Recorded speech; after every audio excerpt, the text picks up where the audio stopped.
نحمده ونصلي على رسوله الکریم اما بعد 15 روزہ اسلامی عقائد کورس کا پہلا عنوان ہے دین کی ضرورت، مذہب کی ضرورت، کہ مذہب کی کیا ضرورت ہے۔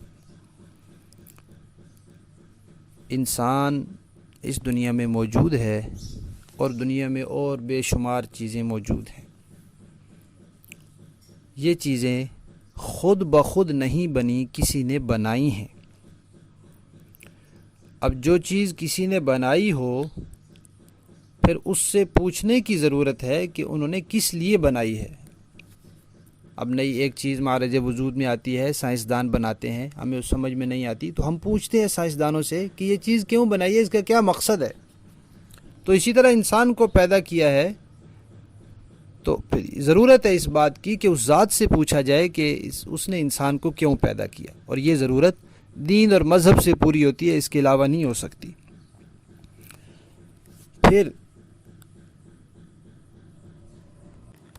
جب یہ پتہ چل جائے کہ اس ذات نے اس انسان کو اپنی عبادت کے لیے پیدا کیا ہے، تو پھر یہ پوچھنے کی ضرورت ہے کہ عبادت کیا ہے، عبادت کسے کہتے ہیں، عبادت کرنے کا طریقہ کیا ہے۔ یہ بھی اس ذات کے علاوہ کوئی نہیں بتا سکتا۔ اس سوال کا جواب بھی دین اور مذہب میں ملے گا۔ اگر دین اور مذہب کے دروازے پر نہیں جائیں گے تو پھر یہ بھی پتہ نہیں چلے گا کہ یہ کس مقصد کے لیے انسان پیدا ہوا، اور جو مقصد اس کا ہے وہ حاصل کیسے ہوگا۔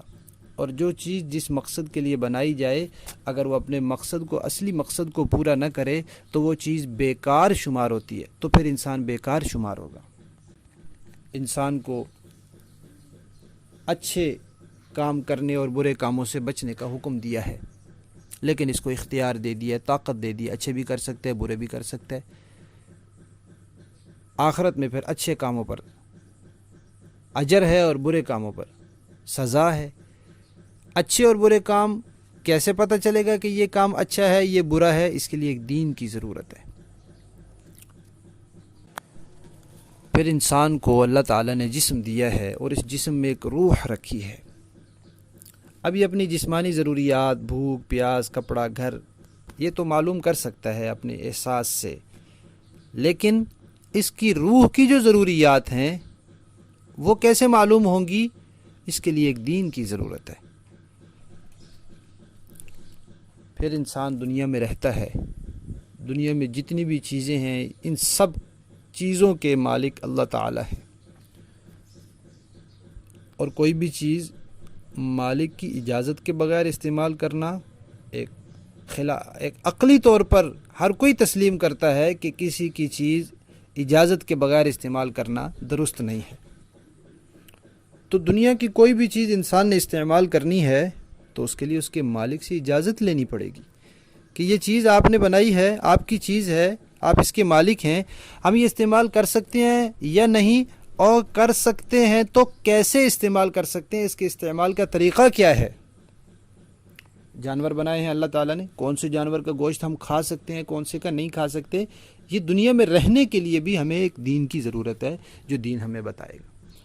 پھر کچھ کام ایسے ہیں جن سے معاشرے میں بگاڑ پیدا ہوتا ہے۔ اب کون سے کام ہیں جن سے معاشرے میں بگاڑ پیدا ہوگا، یہ معلوم کرنے کے لیے بھی، یعنی عقل کی بنیاد پر 100% یہ نہیں طے ہو سکتا کہ یہ کام بگاڑ والے ہیں اور یہ سنوار والے ہیں۔ پھر ہم دیکھتے ہیں کہ ہمارے ہاں برکت اور نحوست کا ایک تصور ہے کہ برکت ہو گئی ہے، نحوست ہو گئی۔ کن کاموں کی وجہ سے برکت ہوتی ہے اور کن کاموں کی وجہ سے نحوست ہوتی ہے، یہ جاننے کے لیے بھی ایک دین کی ضرورت ہے، کیونکہ دین کے علاوہ کوئی نہیں بتا سکتا، مذہب کے علاوہ کوئی نہیں بتا سکتا کہ یہ چیزیں برکت کا سبب ہیں اور یہ نحوست کا سبب ہیں۔ تو خلاصہ یہ ہے کہ انسان کس مقصد کے لیے پیدا ہوا، وہ مقصد حاصل کیسے ہوگا، انسان کی جسم کے اندر جو روح ہے، اس روح کی ضروریات کیا ہیں اور وہ ضروریات کیسے پوری ہوں گی، اس کائنات میں جو چیزیں ہیں وہ جس ذات کی ملکیت ہیں، ان چیزوں میں کتنی چیزیں استعمال کرنے کا حق ہے اور استعمال کرنے کا طریقہ کیا ہے، ان سب چیزوں کے لیے ہمیں دین کی ضرورت ہے، اور الحمدللہ ہمارے پاس ایک دین موجود ہے جس کا نام اسلام ہے۔